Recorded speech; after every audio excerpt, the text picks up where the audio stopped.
unseasonably cool right now in Phoenix? I think it's unseasonably warm. Well, today. Yeah. Today it got warm, but yes, it's normally cooler. It's been cooler than normal. Right. Today we just started a couple day hot trend. Yeah, it's going to be in the 90s. I watched the news. Is it going to be in the 90s? Yeah. I guess I got that Arizona blood. I'm not feeling it Yeah, anymore. so this will be the first day in the 90s, I think today or tomorrow. Yeah, but that's random, right? For an Arizona person, it's not actually warm. It's not hot. It's starting to get a little warm. It's a beautiful day in the 90s. Absolutely. So it's like go ride in the middle of the day 90s. It's totally fine.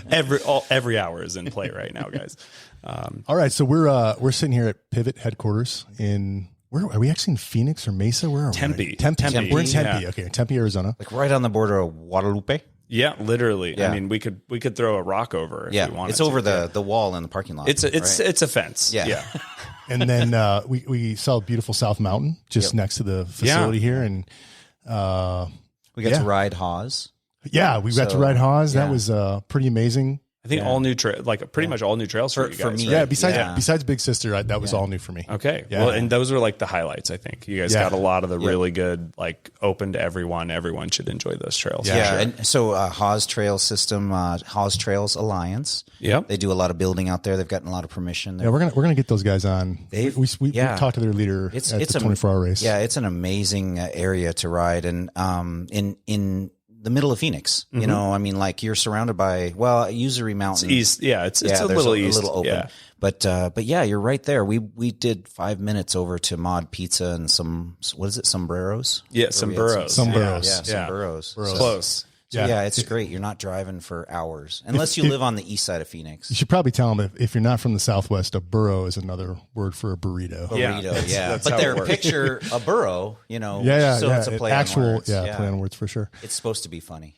So yeah. So you guys pick your location based on how close it is to South Mountain. Yeah, I mean it's pretty important for us, right? I mean we're mountain bike people on top of everything else, right? So, you know, for us to be able to sneak out on a lunch ride, for us to be able to test product, you know, for us to just get together. I mean, when we're doing well as a company, we'll shut down the office for half a day. We'll all go ride together. I think we have one on the 26th. We're all going to go out. There's, 100 people just rolling out from the facility, and we all go ride and just all over the mountain, different types of riding. Some people go out on big e-bike crushers and so it's awesome. It's just a great group. Is that part of the interview process? Is like how good someone can ride? It's not how good, but I mean, for most of not all, but a lot of our positions will, especially if you're coming from out of town, riding and with us is part of the interview. Yeah. It's more of the experience. Like we're not going to disqualify someone because they don't. I got to tell you, Brian, there's a guilty pleasure when I come up here because I always ride South Mountain, then pick up bikes and head back to the shop in Tucson. And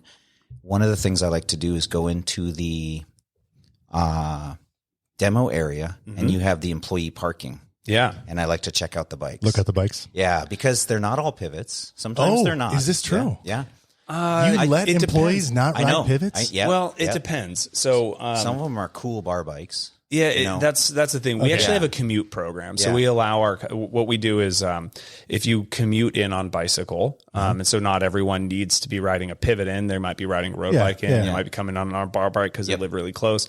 We pay our employees to ride their bikes to work. We think that we don't have enough parking for everyone, actually, and also just part of the culture. I think last year we estimated we took like 35,000 miles of commuting out by our staff riding into awesome. work. That is amazing. We have people I was who just do thinking it was cool, but you're actually sustaining like the planet doing this. Well, we hope so. I mean, that is something we're working on. I mean, bikes honestly aren't as sustainable as they can be in the long run, but it is important to us that we're contributing and doing the things we can do. And if you're like telling your staff like, hey, we're going to pay you to ride your bike into work. Oh man. It's awesome. Yeah. So I generally try to do it once a week, but some of our guys will be doing it 5 days a week, 4 days a week. And we only count it if it's round trips. So you can't like bum a ride off a buddy on the way home. It's round trip only. And I mean, a lot of our guys are able to come in by mountain or e-bike every day and actually ride South Mountain in. Matt says he rides the whole thing over the top and into work because he's at the other end. Yeah, I do the same. So I'm 13 miles and I'm 11 and a half is on Desert Classic. So it's just kind of cooking all the way up. Yeah, it's super fun. That's a cool commute. We should probably introduce Brian. What do you think? Yeah. Well, we kind of did. Yeah. You said we were at the Pivot headquarters, but they don't know who we're talking to. We're talking to Bryan Mason, who's president. Yep.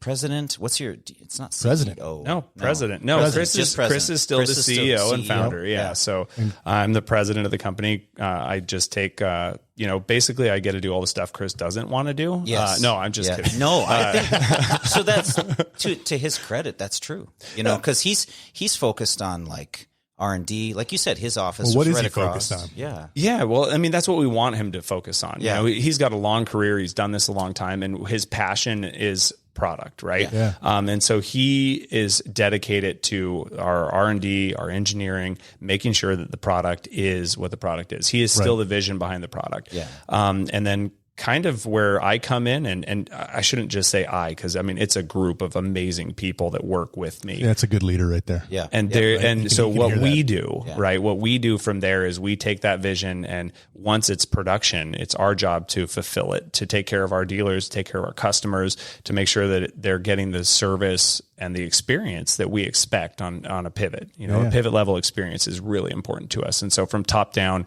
and you talk to real people.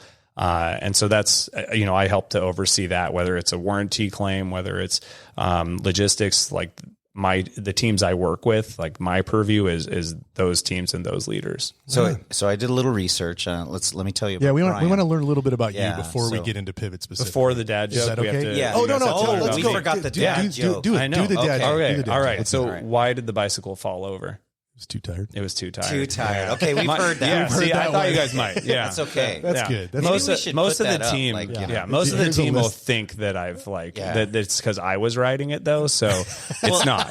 It's not. The bike dad jokes are pretty thin. Yeah, Like, they we are. need more of them. Yeah, you guys already had a couple of Yeah, them. So. yeah. Like it's like if you try and put bikes in the dad jokes, We're going to have it to gets- start creatively writing them then. Yeah, Yeah. We I can't just search them on Google. And No. I have done that though. But I've so. used that one's mine. We've used that. You Yeah. know, that's in like we do a company newsletter, and that's been in the company newsletter. I was like, you got to put this one in. Yeah. So Okay, so Bryan Mason, Bryan with a Y. Yeah. That's important, right? not to me. I mean, half of my little league trophies were spelled the wrong way. Were they? So Yeah. I mean, yeah. I mean, it's like it's 6 to 1, half dozen to another. Does that Y mean anything? Is that like It means my parents were like, let's be original and pick the most common name for boys, spell it different. but spell it different to make his life a little difficult. Yeah.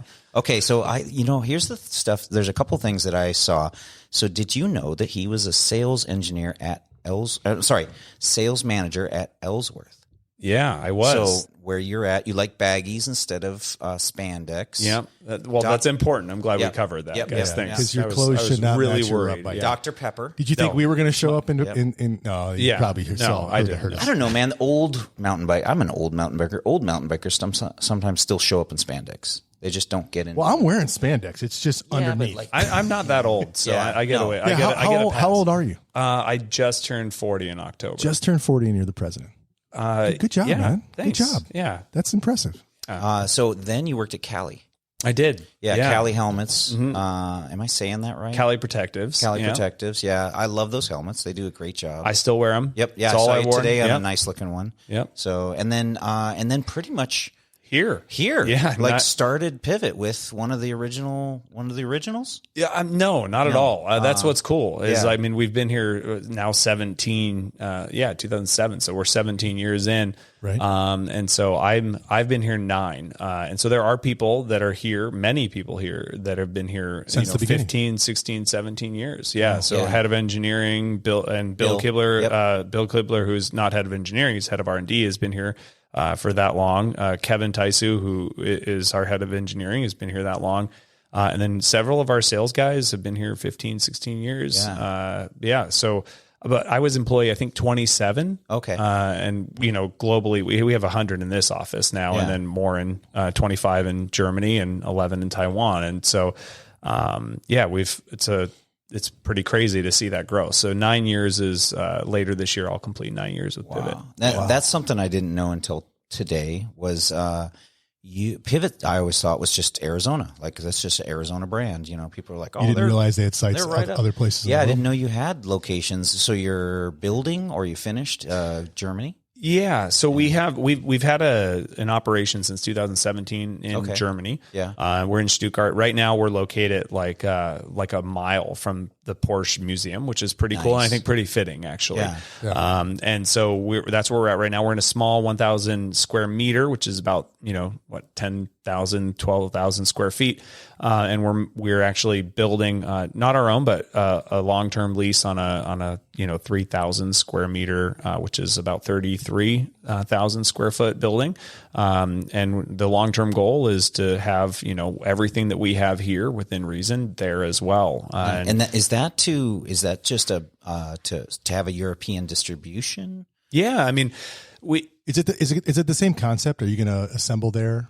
Yeah, we already do. You already do. We actually do a higher level of assembly there because that's kind of common for a German dealer. They do less like part changes, more just, they order a bike and that's how it comes. And so we actually do like a 90% assembly there. Okay. And we're doing that with all of our analog bikes right now. And so that's part of it, right? The quality control, the experience is a big piece. But also, it allows us to test bikes in different environments. It allows us to interact with our customers in a different way. Germany is a pretty critical market in Europe. It's powerful in the economy. It's powerful in the cycling industry. And so it was important for us to have a presence there. And, we feel like if we're able to control the narrative and have the relationship that we have with some of our dealers, it's just so much more powerful. Right. And, so we've gone from like 0 dealers in 2017 to I think we're over 80 now in Germany, Austria, the Netherlands. Oh, wow. That's awesome. And we just started to do a similar method through our German office in Spain as well. So we just started in October in Spain. So there's all of those features. Is this kind of like when Toyota moved to the States and they wanted to build here?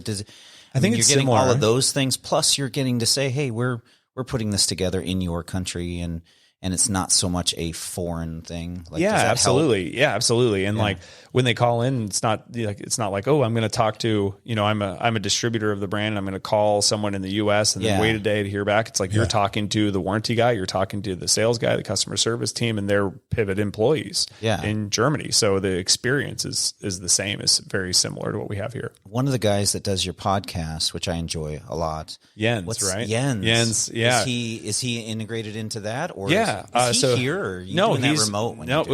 Both.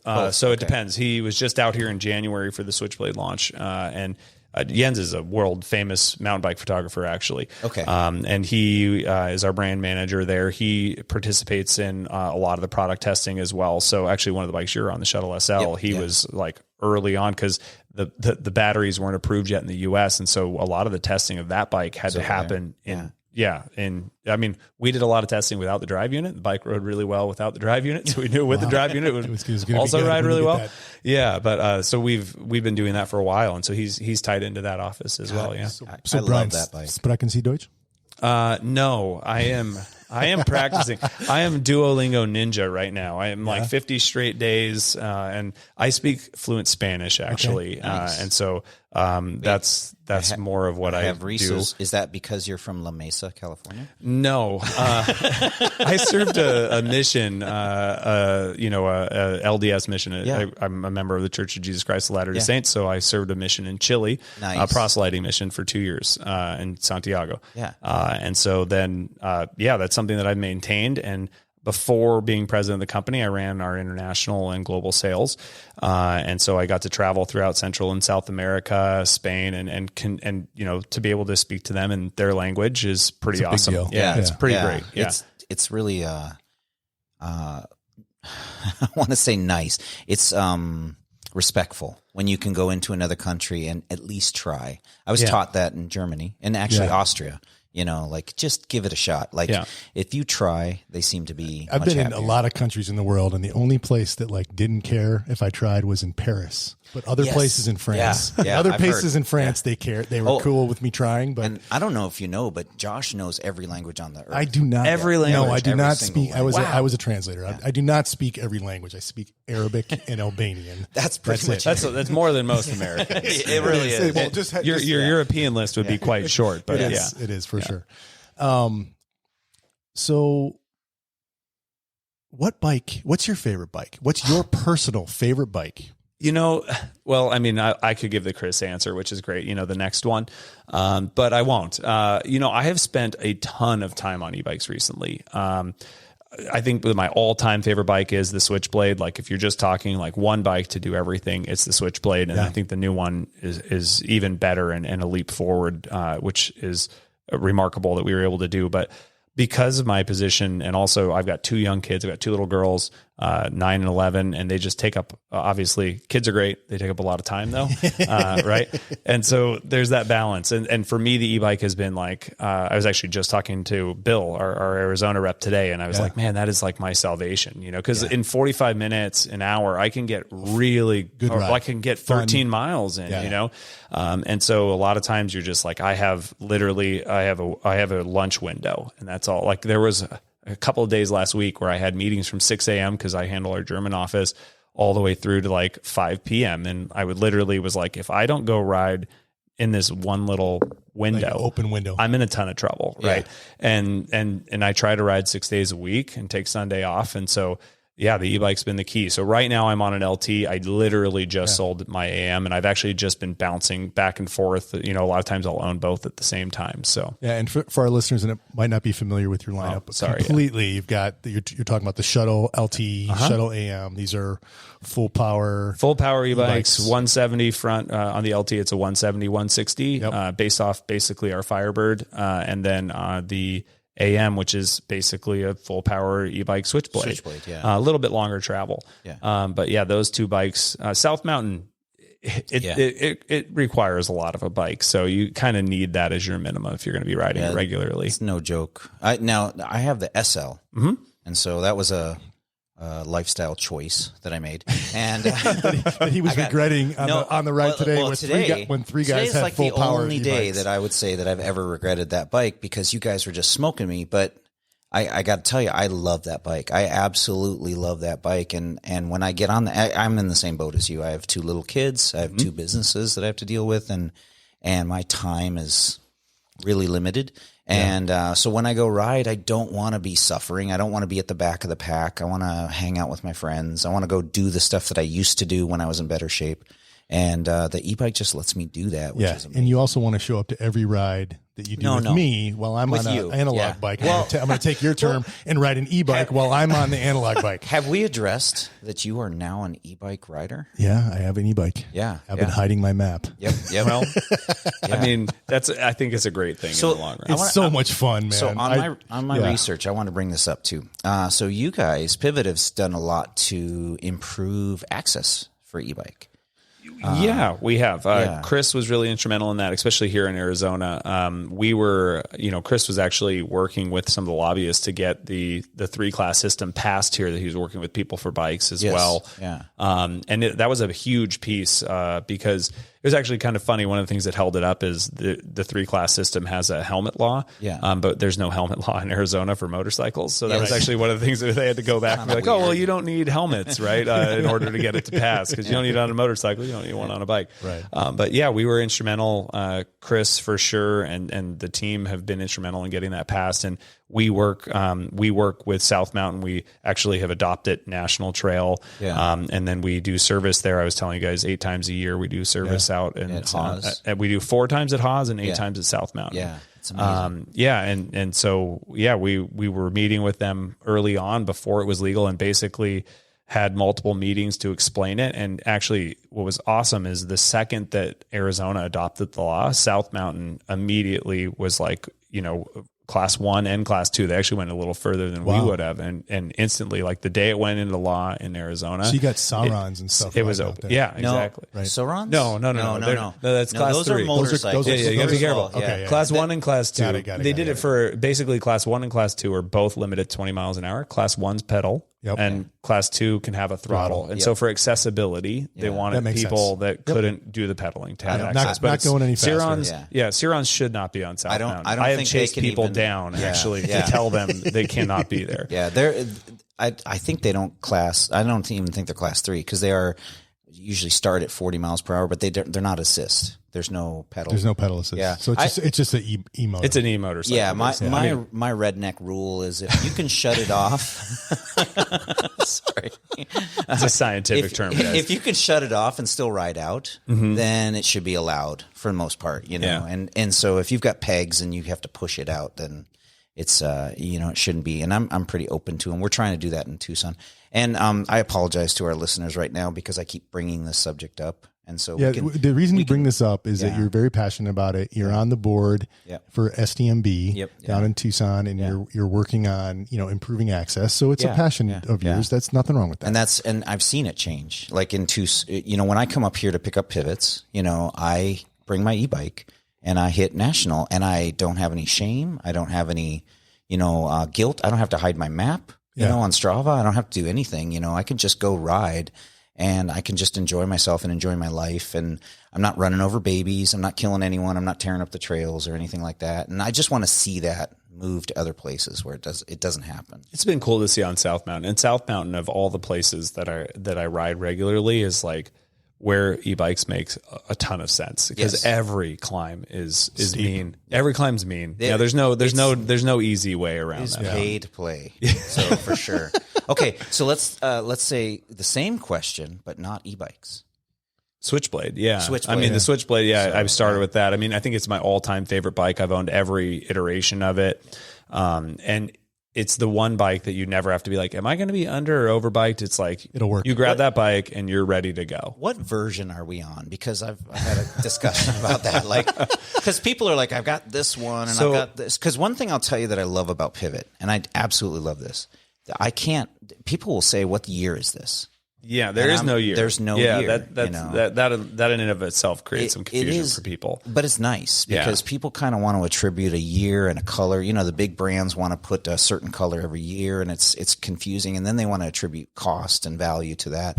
And really, it doesn't matter if it's the same frame. So we're on what we would say generation 3. This is the third bike that is like fully launched. But there's been other iterations, and so sometimes it's confusing because our part numbers, which really is not it's something only a dealer has to deal with. Like we used to make every time we would change a mold. So if we went from a non-UDH to a UDH, right? That's a change in a mold. There would be another version, but to an end consumer, it's the same product. It's the same. So we've really focused more on generation. This is the third generation. I mean, we had the 135 millimeter kind of original bike, the previous generation 2, which we just replaced. And then the bike that we're on now is the third generation. And the shuttles back to the e-bikes, they're based on the version 2, the current shuttles that you're selling?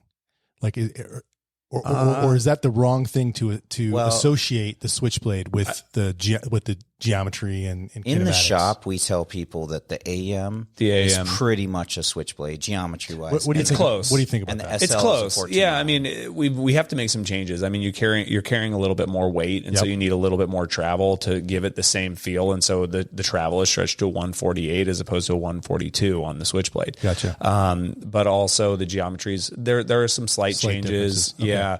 It's hard. So it's not like that was an all up design then. You took like pretty much everything's an all up design. Yeah, it's ground up. I mean, that's kind of who we are. We're bike geeks, right? And and so everything. I mean, we're not slap some lipstick on it and call it a new bike type deal. Throw a motor in your old. No, we want to complete like everything, and that's actually I think one of the magic of the bikes is the amount of care that we put in the front end, and really translate into a great ride experience for our customers. And so I mean, we don't everything. I mean. Everything is so well thought out, and from the go, from word one. Yeah. So ground up design. Yeah. So that's interesting. So that was I guess a misperception that I had, that I've heard actually in many places, that like the shuttle is basically a Switchblade. Yeah. So that's that's a lazy sales technique because when we're selling bikes, that's what people want to know is like, what is this? And it's easy to say, well, this AM is like a Switchblade, and this SL is more like a 429 Trail, and the LT is a little closer to a Firebird. And I think like is okay. I mean, it's like that, but I mean, you have to change things. The shock valving has to be unique. The geo has to change. Chainstays have to get a little bit longer because you have extra power. You don't want to loop out. So there's a lot of additional thought that goes into that. The bike is a little bit heavier, so how are we going to control that? Right. All of those things have to be thought about. So you can't just be like, let's take this bike and scale it. That doesn't work. work. Yep. Right. The carbon layups have to be unique to handle the additional weight, to give you access to the battery. All of those things. They didn't just cut out the bottom bracket and glue in a motor. I mean, maybe if that was possible, that would be no. Definitely not the first ones, but certainly there were some thoughts maybe at the beginning that could work. Yeah. Right. So we did a tour. You were gracious enough to take us on a tour. So it's cool. You get here in Tempe, Arizona. It's nice out. We did a ride and we walk in the demo center. Showroom. Yeah, the showroom. And you walk in and you see all these beautiful pivots all over with different history. And then you can actually demo a bike right here at the factory. Yeah.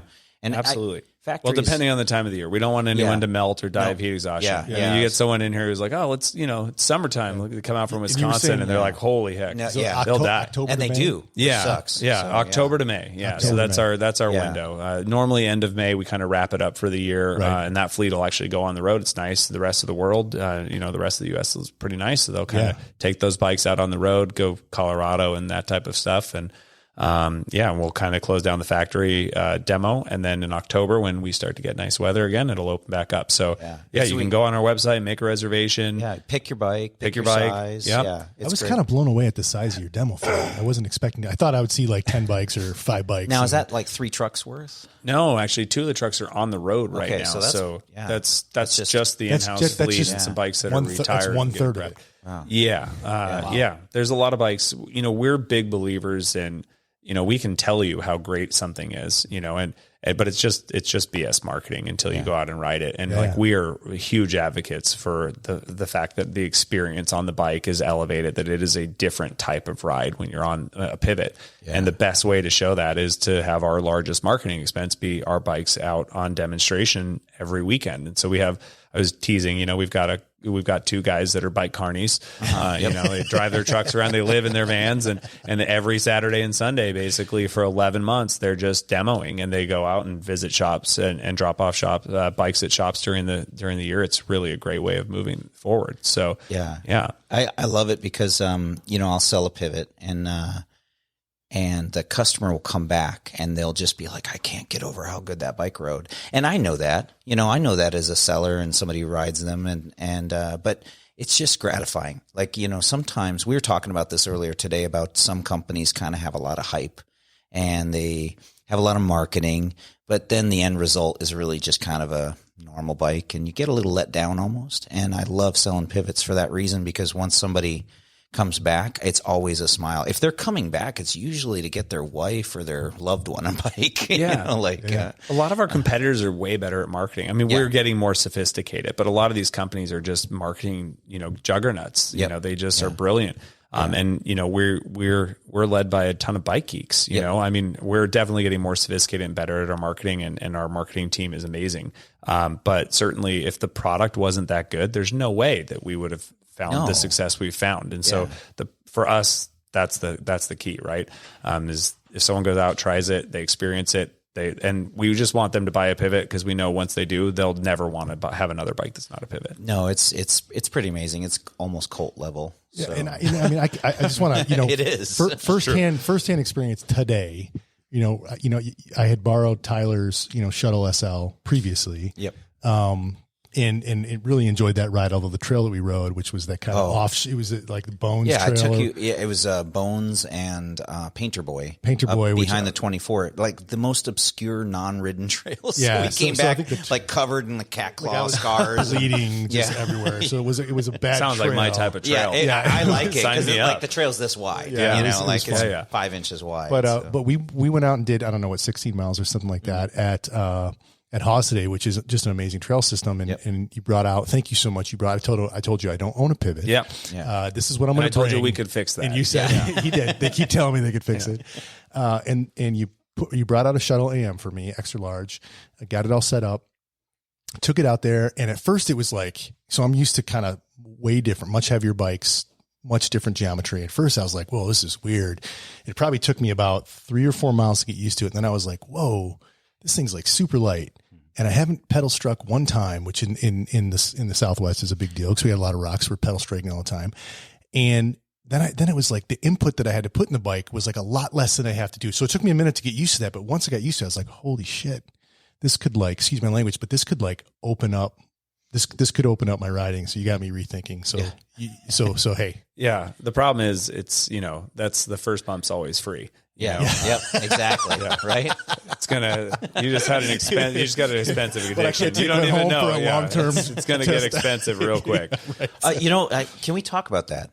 So I'm kind of going over our tour, and we went to the R&D, which I'll just do a short stint in the R&D and kind of got to see the computer modeling, which is really cool. Your 3D It was the engineering department as well, right? Yep. I'm sorry. Yeah, that was engineering. Yeah, that's okay. No, we went to R&D. They work together. We'll talk about that because that was awesome. But the engineering department, and they've got 3D models. They're putting things together. They're literally additive, production 3D model frames, so you can see just how the cables move. So they don't rub the paint, like just the attention to detail.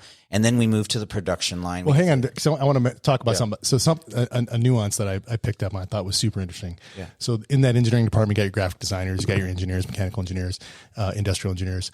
And in front of every single desk was a bike. It was a bike stand and a bike. Yeah. And I when I first went in, I thought, oh, these must be the bikes they're working on. No, it's their bikes. And it's like, that's the bikes of the people that are working. And that's super cool. Yeah, they're lucky, actually. Everyone else is probably a little jealous because their bikes are all parked in the back near the showers, right? Like everyone else wishes that they had their bikes right there. Yeah. So, a little perk to being in the engineering department. Definitely. Yeah. They need to see them. You know? I just like that they're really paying attention to little things. It's not just something that they send off. And as a bike guy and as a bike mechanic, I've seen cable routing that just doesn't make any sense, and you're like, did anyone put this together before they started making a million of them? Yeah. And then we moved to production. Yep.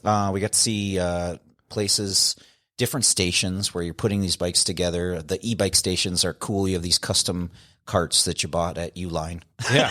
Custom Uline. And then tweaked them. Yeah.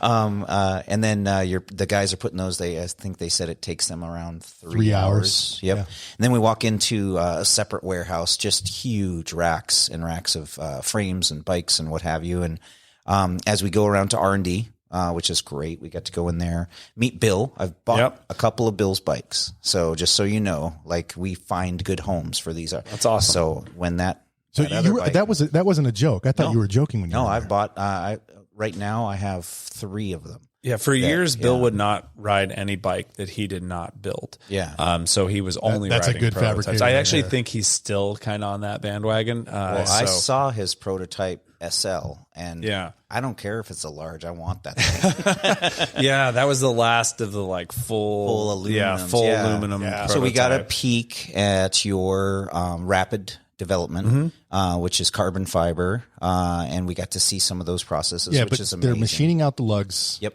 Out of aluminum lugs. Yeah. And then doing a custom layup on the tubes. And that is something that you're just building them that way so that you can get real time testing and immediate. Like you're not sending these off to be built off into some factory, then waiting for them to show up and then testing and then sending back. You can build these things. I think they said it was like 12 hours.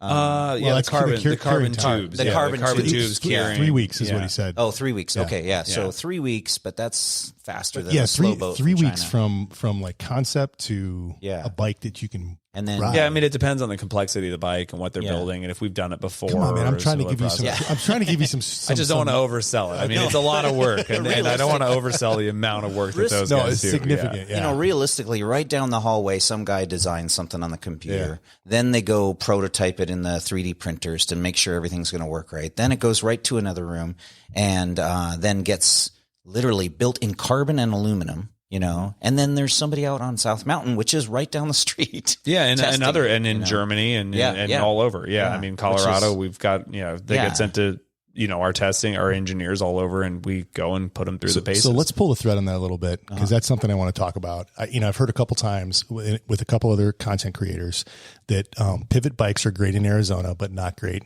in other places. And I think I don't subscribe to that. I don't think it's true.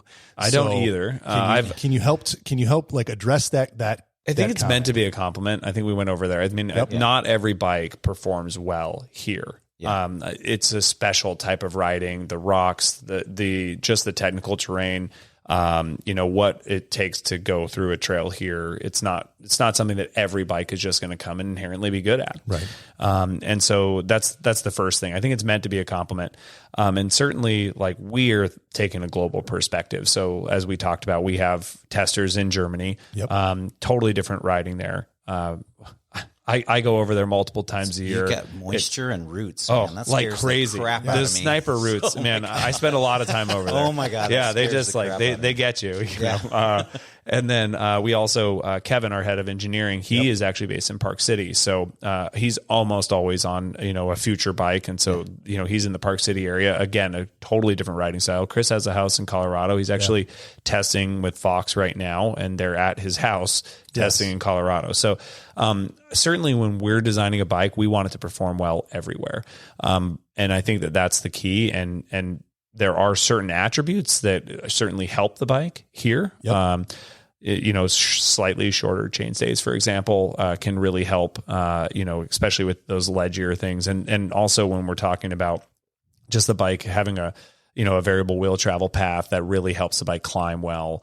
And so all of those things add up. So I definitely don't feel that our bikes, I've ridden this year bikes in Germany, Spain, Switzerland and the US this year. And I can tell you that it performs well in all of those places. And that it's I think it's April right now, guys. So, I mean, so I've had the chance to ride the bikes all over and in all type of conditions, and they perform exceptionally well in all conditions. So, and you got the sales numbers to back that up. I mean, I mean, we have an office in Germany. If they only rode well in the desert, it would not be a profitable venture, guys. It wouldn't be. We probably should pull out of Germany if the bikes don't ride well. From a sales standpoint, we definitely like the pivots in Arizona because of the rock clearance. They do focus on that. And if you rode in a place where there's just not jutting rocks like we have here, it's loamy and smooth, that wouldn't be a selling feature. That's not going to separate point, you. But there's no downside. That doesn't mean that the bike's bad, right? No, not at all. But I know I've ridden other brands that are the opposite. They have a low bottom bracket. I think they're going for a low center gravity. And man, I bring them out to this area.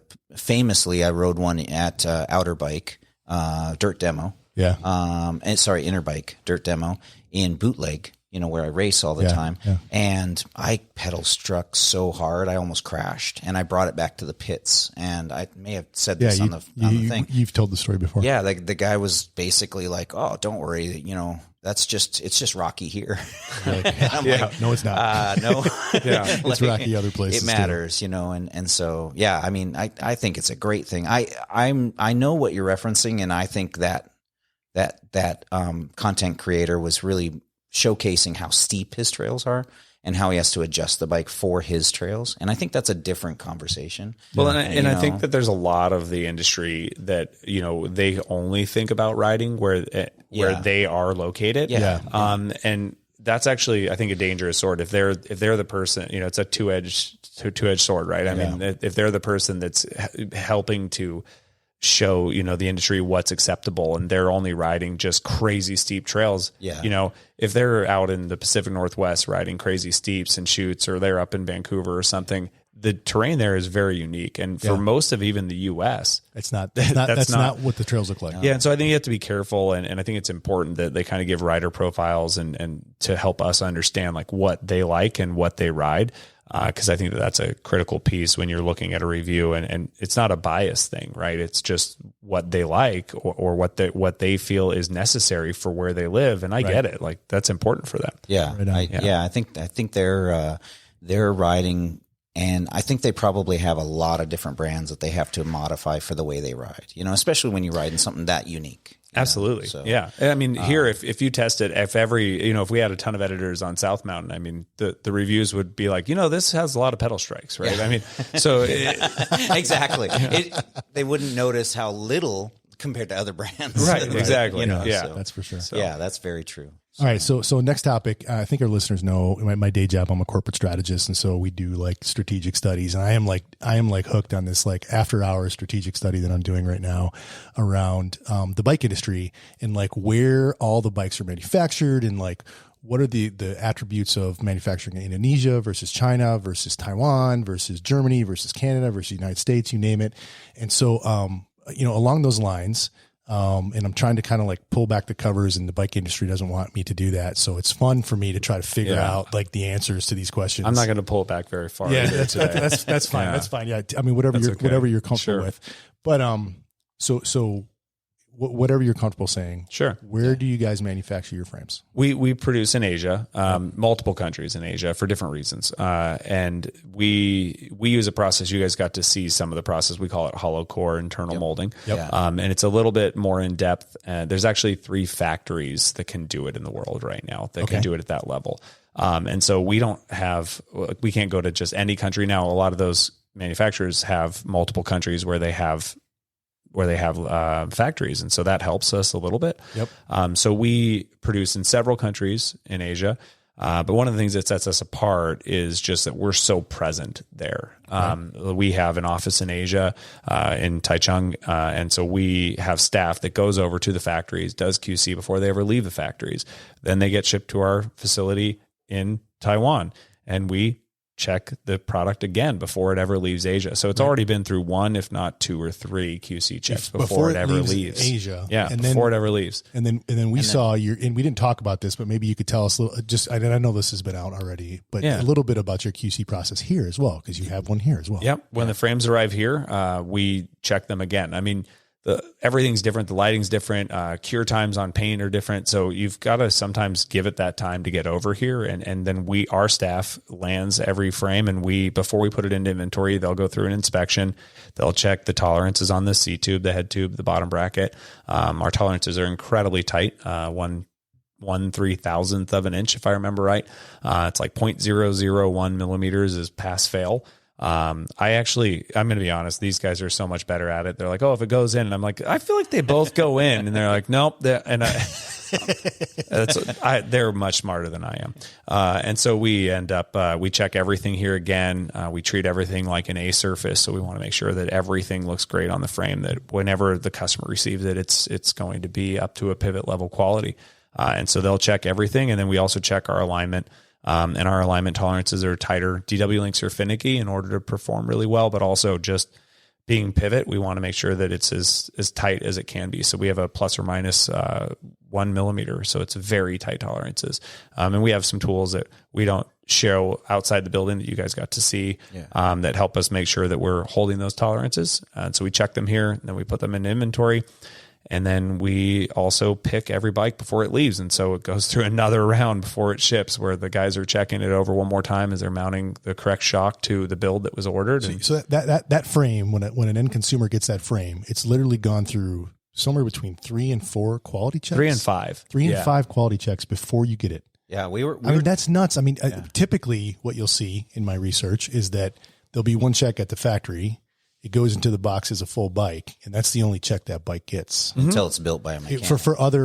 Until it's built by so that's a great point, because then you guys so that it could be 6, because you got your mechanics checking it as well. But there's a lot of variability in that, because you don't know the quality of mechanics in the shops. Interesting. So somewhere between 3 and 6 QC checks on the bike before the consumer, and it's somewhere between 1 and 2 for every other bike brand that I've been able to uncover so far. Yeah, and we're also just present in general. I mean, we talked about that's all the back end after the product's there, but both Chris and Bill have actually been to Asia this year already. Again, it's April, early April, and so both of them have already been to our factories, have been visiting our factories, and that's another huge piece, is being present. We work really closely with the factories. We have long-standing relationships with them, well over a decade. And that's those types of things. And those understandings of what a pivot is important. They have to understand it as well as we do, right? Our manufacturers have to understand it. So he was true to his word. He didn't pull back the covers too much from. So I'm going to have to do more. I'm going to send you some emails with what I cover. You can not respond to them. Okay. Sounds good. So we had a conversation on the way up here, and I want to kind of highlight that. Excuse me.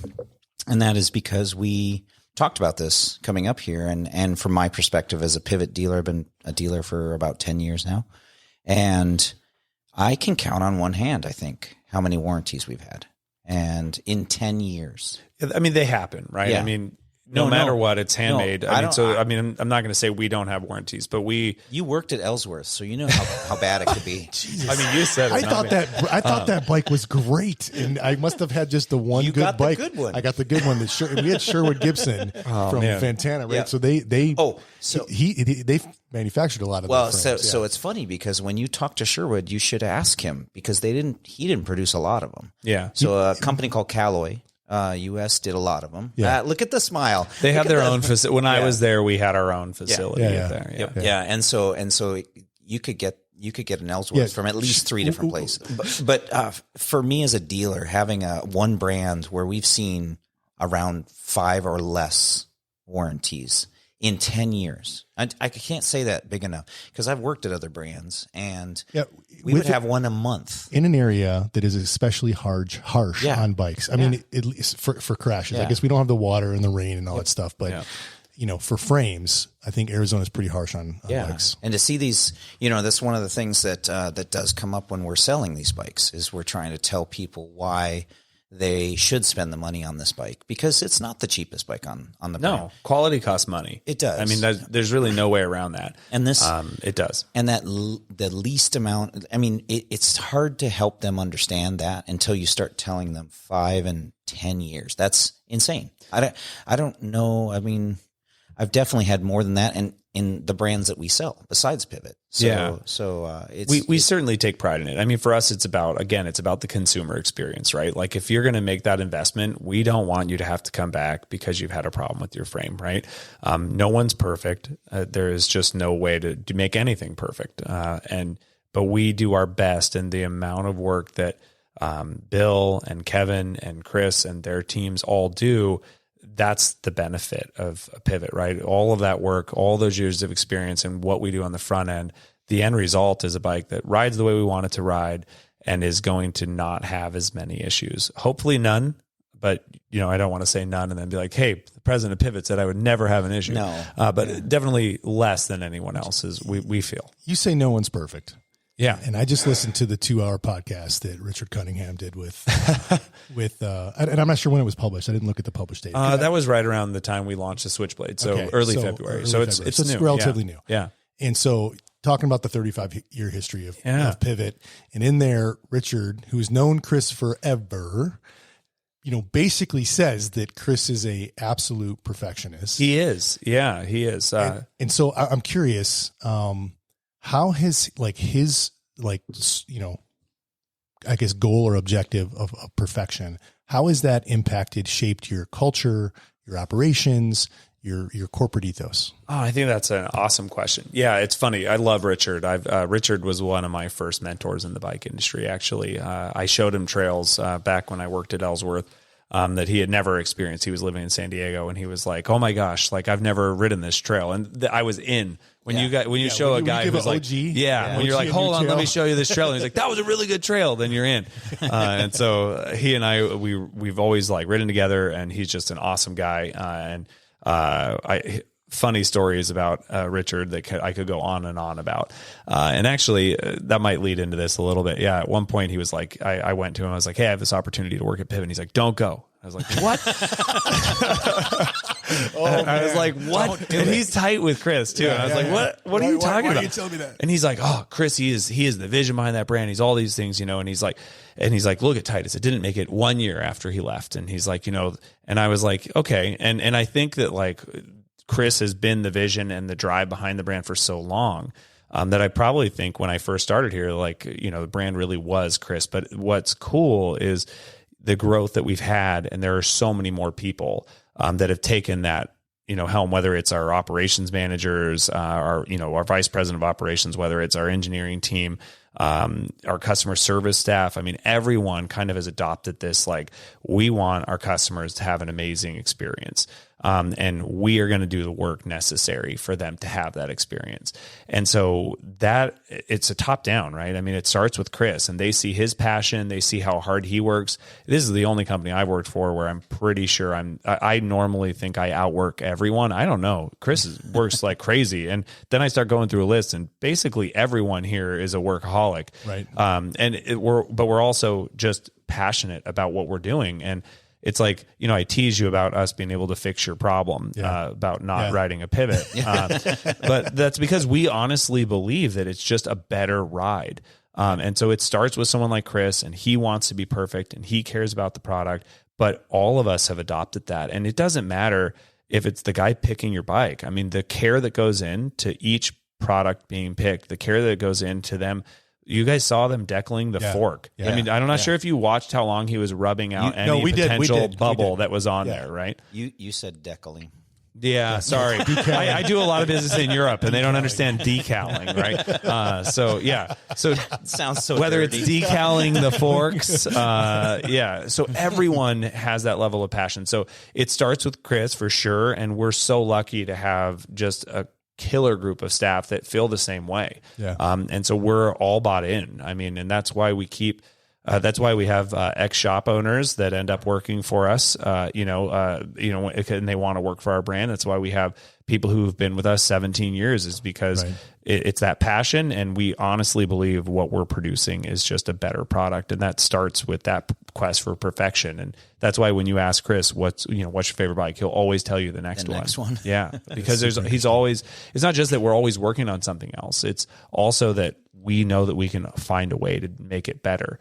And if we can't make it better, we won't put a new bike out. And so we have to find a way to make it better every time. Well, one thing I liked about the Talon, the 35th anniversary, is his acknowledgement of that first bike, that bike that he worked on. So it's not like he abandons old stuff. No, he still appreciates it, and he sees that heritage and where he's come from.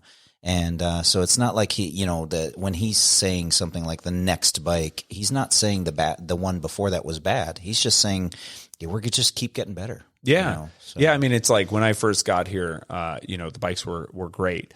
But now I go back and ride a bike that's even 2 years old, and I'm like, man, I can't believe how great that bike, how great I thought that bike was. And those small changes, I think, we're at an interesting time in the cycling industry. I think, a lot of analog bikes, bio bikes, whatever you guys want to call them, muscle bikes, naughties, whatever we want to call them. We've reached kind of a point where the full redesign, it seems like it's not going to happen the same way, and it's much more refinement now. And I actually think that that's an awesome place to be, that the bikes are so good that we can make them 10% better instead of having to make them 80% better, right? But that 10% is a big deal. And those small changes, they really add up. We were talking about that with the Switchblade earlier. I mean, when you look at it on paper, you're like, oh, it's not that different. But when you ride it, it's a completely different experience. It just goes downhill so much better. Yeah. So from a journalistic integrity perspective, I feel like we need to ask a tough question. I'm going to throw you a curveball. I'm ready. I'm sure you can handle it. Okay. I got one after you. Okay, cool. I mean, I've never been good at baseball, so no, just kidding. So why the heck don't you offer an affordable bike for people that are just getting into the sport? Yeah, that's a great question. I said earlier, quality costs money. And we have a belief that if we don't want to ride the product, we don't want to ride it. We don't want to spec it. And that's unique, right? I mean, we could probably sell more units, quote unquote, if we were to come down market a little bit further, but that really, no one asks why Porsche doesn't make a $20,000 bike or a car to compete with Toyota, right? Like where is their Nissan Leaf, for crying out loud, right? No one ever asked that. And so it's kind of a funny question, because people know what Porsche is, and people know that that's who they are, and that they're engineering, they're performance led, and so are we. And so for us, we want everyone we welcome everyone. We want everyone to be part of the Pivot family, but we also know that in order to be a Pivot, you can't be everything to everyone. And we're comfortable with that. We're comfortable with being an aspirational product. We're comfortable with being something that is uncompromising. We would have to make compromises that we are not willing to make, because it would affect the ride quality. It would affect the experience on the bike. I hope your question's better than mine. That was a good answer. It was a great answer. Great answer. Trying to trip him up here. I don't think better than some answers I've heard. So. Okay, mine's kind of. We were talking about manufacturing and QC and stuff. And I don't know if you'll answer this, but what is the craziest thing you've seen come out of the factory where you're like, what happened? Out of our factory? Yeah, like it never gets here. You don't ever see. Well, okay, it got rejected. It never made it in the 3 QC. Yeah, I mean, like that's the thing. It never made it out of Taiwan. There's no stories that once. This is the craziest. This is what thing. I wanted. This is what I want to hear. It's not actually crazy. It's so early and for us, this is crazy. For another brand, they're like, this is a common Friday, right? I was in a bike shop in Kentucky. I started here running the U.S. sales. So I used to, visit every bike shop in the country. And I was in a bike shop and they're like, hey, have you seen this? And it was an IVIT less. And we missed the P. And I don't know how, with all the QCs we did, like the bike was totally fine, but it was an IVOT. The worst thing you've seen is you were missing the P. We missed the P, which I want an IVOT. I feel like that so should bad. be a T-shirt, but it's Oh, it will be. We'll get you one. It was one of those things, and I was like, how in the heck did that happen?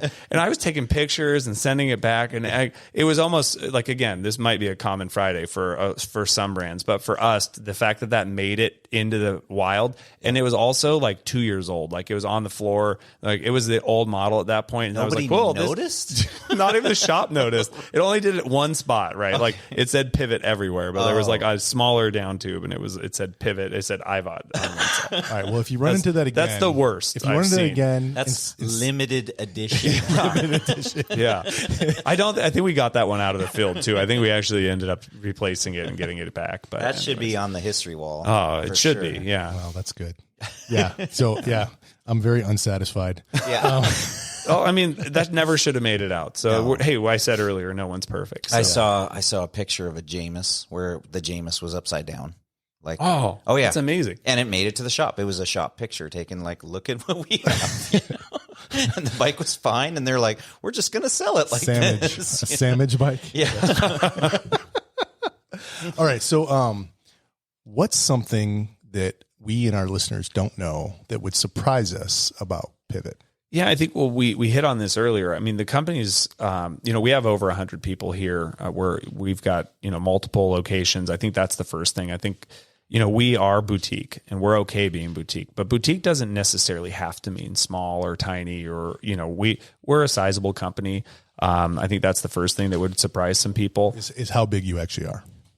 No, I don't want to use the word big because there are monsters out there and we are not that. But we're certainly an established professional company with brilliant people. I commonly kind of talk about like, our leadership group we could take all these guys could go to a Fortune 100 company and just slay it. They're brilliant, intelligent people. They're not here because I always get angry when I see these articles about how the bike industry is not professional, because I will tell you everyone here is freaking brilliant and can be elsewhere and would crush it and run circles around people in a Fortune 100 company. They just love bikes. We just love bikes. Yeah. And so, that's one thing for sure. And I think that, the passion that is there, I've used this word a lot, but from the top down, but also from the, the bottom up, there's no day that you're going to go to South Mountain and not bump, if you're riding the trails, and not see someone at lunch that's a Pivot employee, not see someone after work, before work when it's hot. I mean, we're out there, and like the reason the product is the way that it is because we're our own customers, right? We use that product and we want it to perform that way, and that's why that care goes into it. So maybe that wasn't a very good answer. No, I mean it wasn't. I mean it was okay. I mean, it was better. Perfect. It was better. Thanks it was better. Thanks than a lot. Well, so I got one. I'm okay with it's not too bad. It's not too bad. I want to comment on something. I have an answer. That he missed. Okay.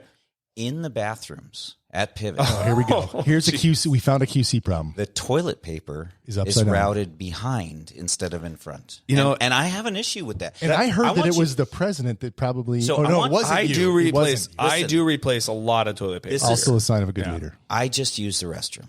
Yeah. Not that anyone needs to know. And this is really going off the rails, guys. We went from this isn't a very good answer to I just use the restroom. So while I was in there, I put 2 rolls on for you. Oh, well, I appreciate that. Correct way. Okay. So in stall number 3, Oh, God. Next door here. Here we go. We're getting the specific. correct way to put the toilet paper. I know who did it actually, because he commented on replacing rolls today. So I'll have a talk with him. Please do. He's gonna fix that. Yeah. However, the toilet paper is luxurious. It is. That's a Chris thing. I mean, it goes down to the toilet paper we use, guys. I'm not kidding. It is. You guys think I'm kidding right now? Butt is so I think I happy. just found the name of the podcast. Oh my episode. gosh, you guys! There's that much level of detail. It's like this is this is all, and you know what? Most companies wouldn't do that. It's a I mean, reach. all joking aside, like I think our listeners know. You got to try the toilet paper, dude. I spent before we go. I will. It's Charmin, guys. It's Charmin, just perfect. It's ultra All right. soft. Our listeners know that I spent 10 years in supply chain, and I've been in I don't even know 1,000 factories, 1,000 plants, facilities, whatever.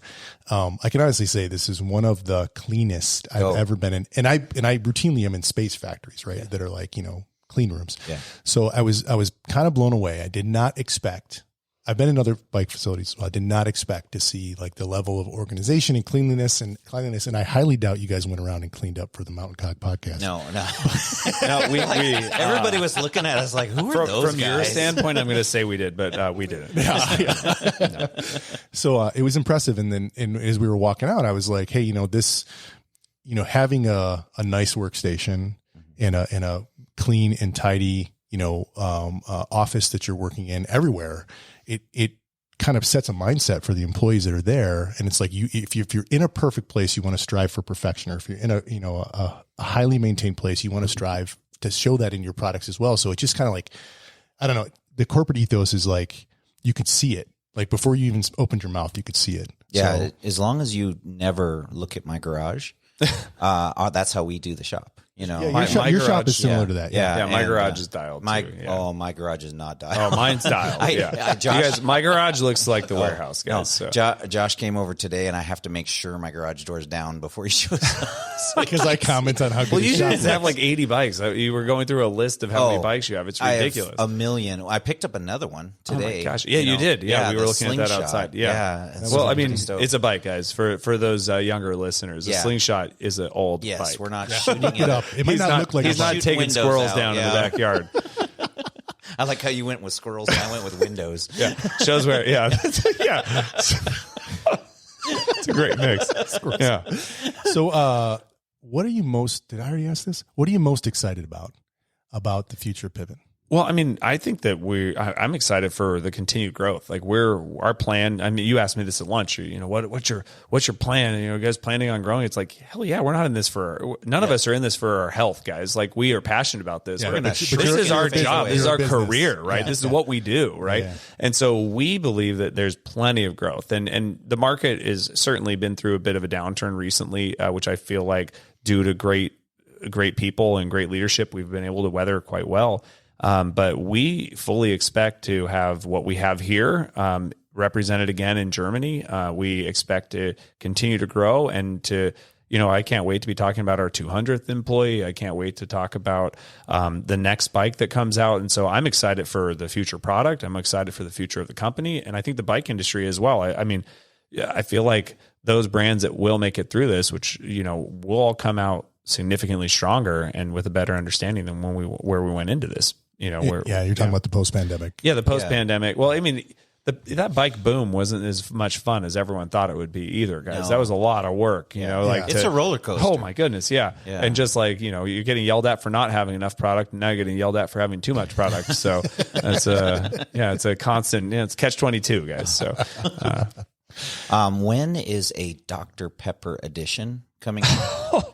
Well, they've done Dr. Pepper edition bikes, so you don't know this, but they've done. We haven't done them, okay. but there are. Yeah, I mean, we'd have to get with the licensing department. I mean, I'll have to get working on that. Can't you do it on the down low and just maybe not put Dr. Pepper, but do the color? But then it's not a Dr. Pepper bike. It's just a burgundy. For context, bike. Yeah, Brian is addicted to Dr. Oh, Pepper. yeah. It's. I don't have many vices, but that is certainly one of them. Diet Dr. Pepper? Is that on your list? So I used to just do full power, full throttle. Yeah. I'm now old enough that I have to go to zero sugar. The diet's not for me.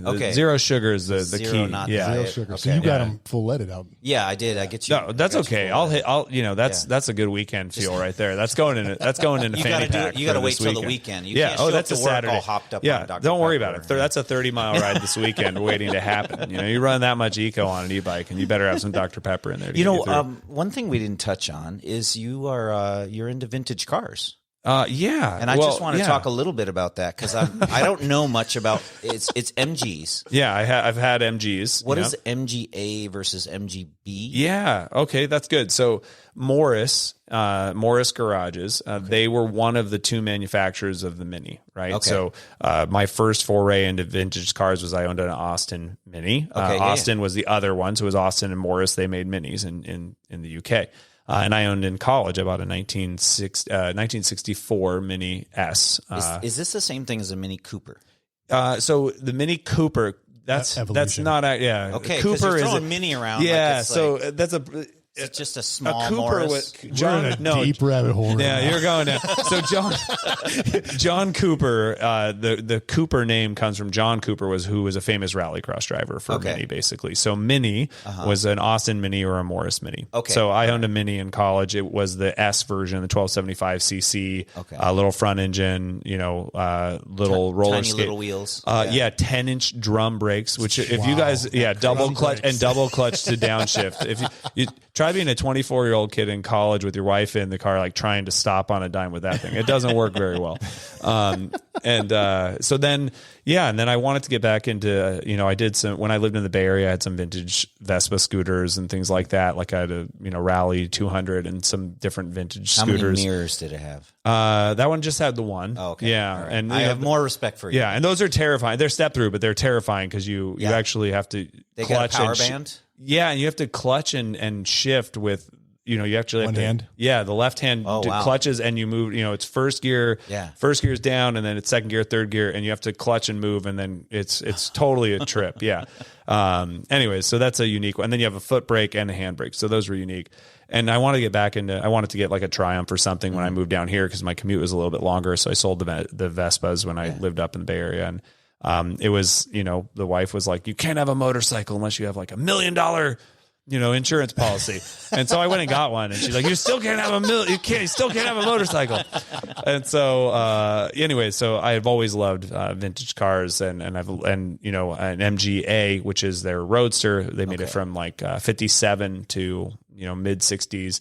It was a small little 2-seater. Mine was a 1588, so 1600 cc, disc brakes in the front.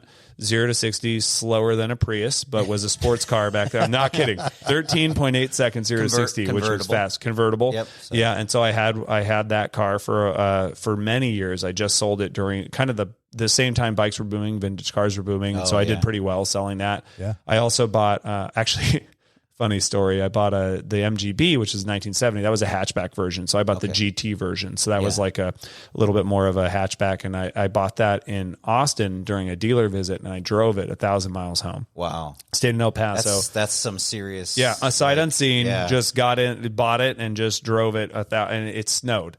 I don't know how this happened. It snowed in New Mexico.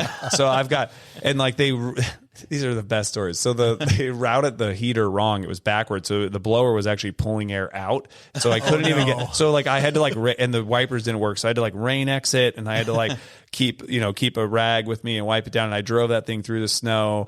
I blew like one of the valves that controls the heater broke. So it was just piss and radiator fluid everywhere. And I got that thing all the way home and fixed everything. Wow. So that was a fun experience. I sold both of those during the pandemic. And then, the car that I had most recently was a 1994 Acura NSX, which is a very special car. Yeah, there's a drawing of one in my office. And I learned to drive stick on that, manual on that. My dad had one when I was in high school. And man, that was like the essence of cool. It's not the split window one where it's got a... The NSX? Yeah. No, it's the all aluminum body. Okay. Very tiny. A cockpit of like an F-15 or F-14 is what it was based off of. And it was the first VTEC engine for Honda. Nice. And the thing was like 8,200 RPM red line. And so it was like a motorcycle. It was awesome. Yeah. Like a 2,800 pound like rocket ship. Yeah. And so I actually had one of those, and I just sold that during this big boom of cars as well. And that was and mine was built. Mine had like 440 wheel horsepower, and instead of the 270 it came from. And yeah, so yeah, did you have so I love cars. Did you have a bike rack on it? No. That's been the thing that holds me up. I still have my old Tundra. That's my go-to. And he's got a Tundra and I got a Sequoia. Yeah. So, I mean, it's never going to break. I'm just that's my truck until I'm dead. I'll be buried in it, I'm sure. My first one had 300,000 miles on it. It's going to outlive me for sure. They're pretty amazing. We've lost everybody at this point. Oh yeah. They're like, why are you guys talking about cars on a bike? You asked. We may cut that stuff. You should probably. I did all this research. He wanted to show. Last thing I'll tell you in my research, you have two beautiful daughters. I do. So that's awesome. I'm a dad too with they're two a kids. trip. Yeah. Man. And one of them's just like me, and that's a bad thing. They getting into like it is. Are they getting into riding at all? No, man. So gosh. Are you doing the? I don't want to push them because So I'm right there with you. It's not working for me. Early on, like I was like, all right, I'm never going to push them. Yep. But like before, like I was at a Euro bike and I saw this thing called the Sphero Velo, which was like could teach them balance, but it was even smaller. You could have like a 10-inch standover height. So basically, if you could walk, you could be on this thing. So of course, I got our distributor in Europe to buy one for me and send it over. Yeah. Right, like so I had one, and like so my kids have been on balance bikes and Schreider bikes since before they could walk, basically. Right. And neither of them have like any interest. I mean, my youngest daughter has been mountain biking twice with me, and like if it goes downhill, and you guys have ridden with me, you're good. I'm a decent rider, but like these girls, if it like it has an incline of like -1 degrees, they're like, I'm out. It's really funny. And so I'm not pushing them at all. And so neither of them, the 11-year-old and the 9-year-old, they seem to have like zero interest. We have 3 dads that have tried the don't push them, and it hasn't worked for any of us. Forget it. Let's just take away their agency and make them do it. I'm just like, do it, kid. You're riding a bike. You want to drive, you ride. I will say mine are into it, and in fact, you're lucky. Oh, that's right. Jilly is. Jilly's in it. So is Turner. Turner as well. Turner's just not as fast, so it's harder to go with him. Mm-hmm. And Jilly likes night riding. They both do, actually. So like tomorrow night, we're doing a kids' night ride on Wednesday nights. Yeah, so we do that. And I'll tell you one of the secrets for both of you, Jody Bartz, who helped my daughter. She does a thing in Tucson. She's a coach in Tucson, and she's doing something with the Arizona Trail called Grow. Yeah. And shout out to Jody because she's taking those young 7 to 14-year-old girls and getting them on a bike. So it's like a lot of things. If I try and teach my daughter something, she's not really paying Dads attention. Dads are idiots. Yep, exactly. I don't know if you guys knew this. The moment you become a dad, you know nothing. Yes. It's just science. And she was in this environment with a bunch of other girls about her age. And I'll tell you, if you want a last-ditch effort, try and find that up here. Or, Jody, get a hold of Jody because she's awesome. So, but it's helped. And so my kids definitely have the passion. When people ask them, what's your favorite sport? It's often Turner will say, I love math and I love mountain biking. Like I love that about him. It's a cool mix. And my daughter usually is volleyball and mountain biking. Oh, cool. That's awesome. So there's hope, man. Well, we'll see what happens with the long run. Hey, brother, you got any final thoughts for our listeners? Anything you want to leave them with? I mean, anyone who is a Pivot customer, thank you. I mean, there are a ton of people here. There are bike shops throughout the world that, depend on you as a customer. And there's hundreds of our friends here that are grateful for you guys to have me made that call. And if you're not, I totally understand. There's a lot of great bikes out there, but hopefully we're in contention for the next one, because there are a lot of amazing people here behind the brand that care about your experience on a bike, and they're working hard every day to try to give that to our customers. So That's awesome. Right on, man. Well, thank you so much for the great ride today, for bringing a bike for me to try out, for trying to convert me. Yeah, thanks for coming up. Thanks for smoking me on the trail. Yeah. I'm going to be coughing all the way home. No, we had a good social pace. It was. Yeah, it was great. But don't say that, because I was panting like you wouldn't believe. You and Bill were just. Yeah. I haven't sucked in that much dust in a long time. We just know the trails. Yeah. Full power e-bike. I mean, there's a lot of reasons why that happened. Yeah. All Right on, man. Well, thank you so much. Really appreciate you. Thanks and for your having me. hospitality.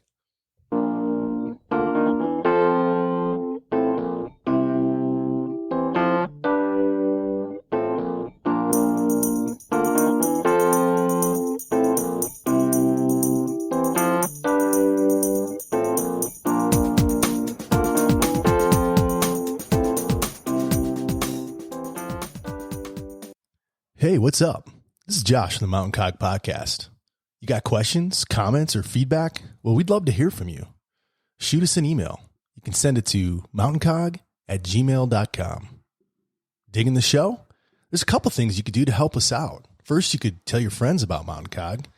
And also, it would be great if you'd give us a good rating and review over at Apple Podcasts or Spotify or wherever you listen. We appreciate y'all. Go ride and keep the rubber side down.